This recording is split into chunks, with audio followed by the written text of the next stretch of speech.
This is Block 9, the liberal establishment, with the section 2, Camelot, with the section beginning, the New Frontier. Kennedy called his domestic program for America the New Frontier.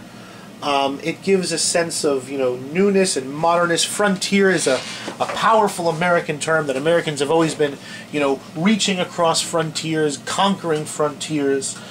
Kennedy's plan that he ran on when he ran for president was to increase defense spending, close what he claimed was a missile gap between the United States and the Soviet Union, develop America's potential at home, reduce poverty, and increase space exploration.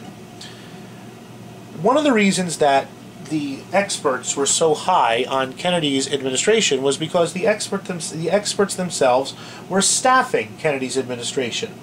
And the press referred to them as the best and the brightest. People left companies to come work for Kennedy. People left Harvard and Yale to come work for Kennedy.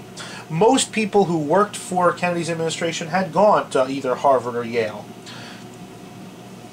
Kennedy and his allies claimed that all the big questions about government had been answered, that there was no great philosophical questions anymore that government had to answer, that capitalism was better than communism, progressivism was better than laissez-faire, Keynesian economics explained the modern economic world, and that government was no longer going to choose between different theories, that everyone knew what the theories were, and that it was merely up to a group of highly trained, highly educated technocrats to merely administer government as best they could, that government could only be improved not through theory, but only through more efficient practice. And what better way to make government more efficient and work better and to get everyone on the same page than to employ the nation's best and brightest, these technocrats, and here are some of them, that went to work for Kennedy's administration.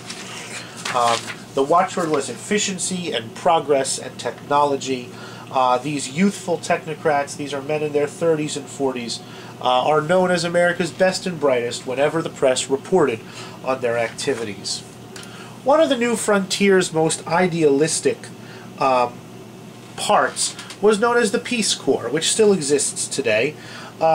Kennedy wanted to send young Americans out into the world, and he did. And the Peace Corps sent young Americans into the undeveloped world, or the underdeveloped world, or the third world, whatever you want to call it.